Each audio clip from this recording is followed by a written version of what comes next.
Hello, and welcome to History Whispers, the channel where we explore timeless ideas and life-changing wisdom, one book at a time. I'm your host, Mark Robinson, and you're listening to our special series, Lessons from the Book, where we don't just review books, we distill their most powerful lessons so you can apply them in your own life. Today, we'll be unpacking one of the most beloved modern parables about change and resilience, Who Moved My Cheese? Written by Dr. Spencer Johnson and first published in 1998, this short book has sold over 28 million copies worldwide, been translated into dozens of languages, and inspired countless individuals, teams, and organizations to rethink how they deal with change.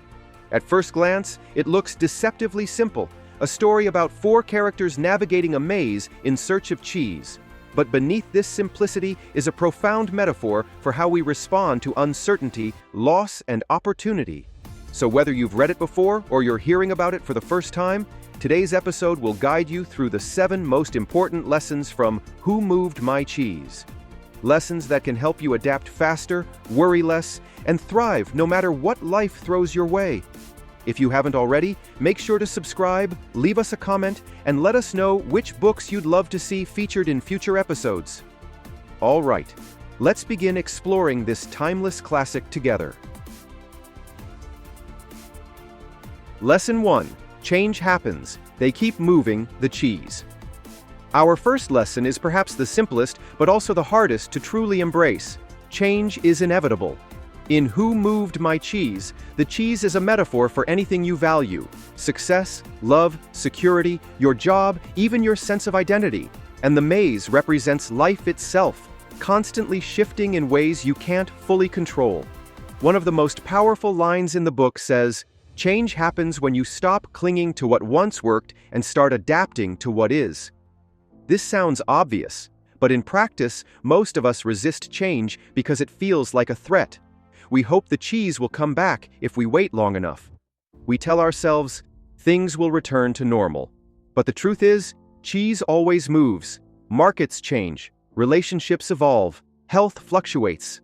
The only question is whether you'll stay stuck in the empty cheese station or gather the courage to explore the maze again.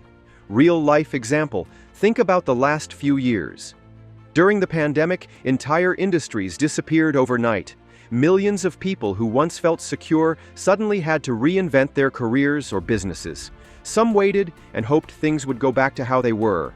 Others accepted reality and started learning new skills, pivoting to remote work or creating side incomes online. Another example? In personal relationships, maybe you've experienced a friendship that slowly drifted apart. You keep reaching for the old comfort, trying to recreate what you once had. But sometimes, growth means letting go of outdated expectations and making space for new connections. One more scenario. Even in health, change is constant. You might have relied on your energy and resilience for years. Then, one day, you're faced with an illness or limitation you didn't expect. Pretending it isn't happening only makes it harder. Embracing the new reality and adapting to it gives you back a sense of power. The lesson here is beautifully simple. Life will keep moving your cheese. You don't have to like it, but you do have to accept it if you want to keep moving forward. The characters Sniff and Scurry, who immediately notice the cheese is gone and start searching for more, are reminders that the sooner you accept change, the sooner you can grow beyond it. So ask yourself, what cheese in your life has moved? What are you still clinging to, hoping it will come back? And what could you discover if you stopped waiting and started exploring again? Because as Dr. Johnson writes, if you do not change, you can become extinct, and none of us wants to stay in an empty cheese station forever. Lesson 2. Anticipate change. Get ready for the cheese to move. Our second lesson builds on the first. If change is inevitable, then the next best thing you can do is anticipate it before it catches you off guard. In Who Moved My Cheese, the characters Sniff and Scurry regularly checked the cheese supply. They didn't take abundance for granted. They noticed when the pile was getting smaller, and they were ready to move when the day came that it disappeared altogether. This is in stark contrast to Hem and Haw, who kept coming back day after day, refusing to see that the cheese was almost gone. One of my favorite ideas in the book is this: the more clearly you can see change coming, the less power it has to paralyze you. Real-life example: business. Consider a small bookstore in the early 2000s. Many believed people would always want to buy books in person. But some noticed the rise of e-commerce and e-books. Companies like Amazon anticipated this shift, while others waited and hoped it wouldn't matter. By the time the cheese had truly moved, when online shopping became dominant, it was too late for many stores to adapt. Another example: career.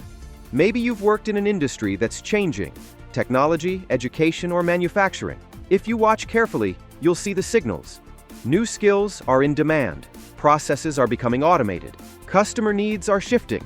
The people who thrive are the ones who start learning early, before they have no choice. They take a course, build a side project, or strengthen their network so they're ready when the cheese moves. Personal example: even in health, anticipation is key. You may notice small changes in your energy, weight, or mood. If you ignore them, you risk bigger problems later. But if you pay attention, just like sniff and scurry, you can start making adjustments before a crisis hits. Relationships example: maybe you feel distance growing in a friendship or marriage. Instead of pretending everything is fine, you can acknowledge it early and talk honestly. Small course corrections are much easier than big repairs after damage has been done. Practical reflection. Ask yourself, what parts of your life feel like the cheese might be dwindling? What early warning signs are you seeing? What could you start doing today to prepare? Because in the story and in life, the ones who anticipate change don't panic when it comes. They don't cling to the old ways out of fear.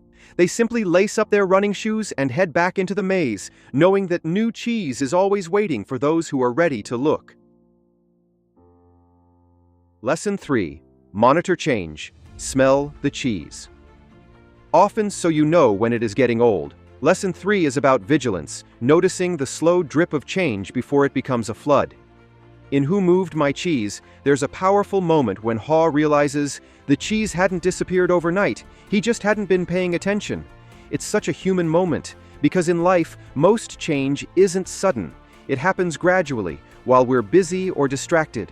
The job satisfaction that slowly erodes, the relationship that cools degree by degree, the financial cushion that thins out bit by bit. Complacency is dangerous. The longer you pretend things will stay the same, the harder it is to adapt when reality hits you in the face. Real-life example. Career. Imagine a professional who hasn't learned a new skill in years. They're so used to doing things the same way that they stop paying attention to industry trends. One day, a younger colleague with fresh expertise steps in, and suddenly, their experience isn't enough to keep them relevant. Had they smelled the cheese often, checking in on their own growth, they'd have seen the changes coming and adjusted. Real-life example. Health. Think about health and fitness. Many people wake up one day shocked to find they're out of shape. But the clues were there: tighter clothes, lower energy, aches and pains. The cheese didn't vanish overnight. It slowly spoiled while they looked the other way. Relationship example. Even in marriage or close friendships, we can get so comfortable that we stop noticing what our loved ones need. Resentments build quietly. Disconnection grows. If we don't smell the cheese, meaning check in and stay aware, the relationship can slip away before we realize it. Business example. Blockbuster Video is a classic cautionary tale. While Netflix experimented with streaming and digital rentals, Blockbuster believed their model would always work. By the time they recognized the change, it was too late. Their complacency cost them everything. Practical reflection. Ask yourself, what in your life have you been assuming will never change? Where have you stopped paying attention? How can you smell the cheese this week, checking in honestly on what's working and what's starting to get stale? Because the truth is, everything decays without attention. The best way to avoid panic later is to cultivate awareness now. When you monitor your cheese, your career, your health, your relationships, you're never blindsided. You have time to adapt gracefully instead of reacting in fear. So remember Haw's realization. The cheese hadn't disappeared overnight. He just hadn't been paying attention. Stay alert. Stay curious. Keep smelling the cheese. Lesson 4. Adapt quickly. The sooner you let go of old cheese, the sooner you find new cheese. This lesson is the turning point of the entire story. When Haw finally stops clinging to the old, empty cheese station, something remarkable happens. He starts to feel alive again. It's proof that hesitation delays progress, and that fear of change often hurts us more than change itself. One of the most powerful ideas in the book is, movement in a new direction helps you find new cheese. Real-life example. Career. Think of someone whose job became obsolete, like a travel agent in the 2000s or a video store clerk. The longer they insisted the old way would come back, the more stressful and painful their life became. But the moment they took action, learning digital marketing, moving into tourism consulting, or finding new work, they regained control. They stopped feeling powerless and started building something new. Real-life example. Relationships. Consider a relationship that has clearly ended. Many people stay stuck for years, hoping things will magically improve. They rehearse old arguments, relive old hurts, and cling to what used to be. The day they finally let go, even though it feels terrifying, is often the day they start to heal and rediscover who they are. Personal example. Health. When a diagnosis or injury forces you to change your habits, the natural instinct is denial. I can't live without this routine. But the faster you accept the new reality, different exercise, new diet, new mindset, the sooner you start improving your health again. Business example. Kodak invented the digital camera but clung to film photography because they couldn't let go of the old model. That hesitation cost them billions. Meanwhile, their competitors adapted quickly and thrived. Reflection. Haw spent days in fear and regret before finally saying to himself, "If you do not change, you can become extinct." It was only when he moved that he began to feel hopeful again. Practical questions. What are you clinging to that no longer serves you? What are you afraid to release, even though you know it's time? What action, however small, could you take today to begin moving forward? Because adaptation isn't just about survival, it's about reclaiming your energy. When you take that first step, you transform fear into motion. And as the book teaches us, the sooner you let go of old cheese, the sooner you find new cheese. Lesson 5. Move with the cheese. Enjoy change. This is where the story shifts from survival to transformation. Once Haw let go of fear and began searching, he didn't just adapt, he started to enjoy the process. One of my favorite lines in the book is, "Movement in a new direction helps you find new cheese." That single sentence holds so much truth. Change isn't just something to endure, it can actually be a gift. When you move with the cheese instead of fighting it, you discover opportunities you never imagined. Real-life example. Career. I've seen this happen countless times. A friend of mine was laid off from a corporate job she thought she'd have forever. At first, she was devastated. But when she finally accepted it and started exploring freelance consulting, she realized she could work on her own terms, make more money, and spend more time with her kids. Losing her job felt like a disaster, but it turned out to be the doorway to the life she truly wanted. Another example, technology. Think of the musicians who resisted streaming platforms, insisting CDs and downloads would remain dominant forever. The artists who embraced change, who moved with the cheese, found new audiences, revenue streams, and creative freedom. Personal growth example. Sometimes the new cheese isn't about work at all. It's about rediscovering yourself. When a major life transition happens, like moving to a new city or ending a long relationship, your identity often feels shaken. But that's also when you can ask, who am I now? What do I want to explore? Just like Haw in the maze, you start to see that there's more out there than you ever knew. Health example. I know someone who faced a serious health scare that forced a radical lifestyle change, quitting smoking, exercising, changing diet. It was terrifying at first, but over time, they felt stronger, happier, and more alive than they ever did before. As they said to me, "I thought this was the worst thing that could happen. It turned out to be the best." Reflection. It's easy to think change is always a loss, but sometimes it's the only way to grow into the person you're meant to be. Practical questions. What change have you been resisting because it feels scary? What could happen if you approached it with curiosity instead of dread? How might this be an invitation to something better? Takeaway: movement isn't just survival, it's discovery. Like Haw, you can learn to enjoy change, to see it as the next chapter, the next adventure.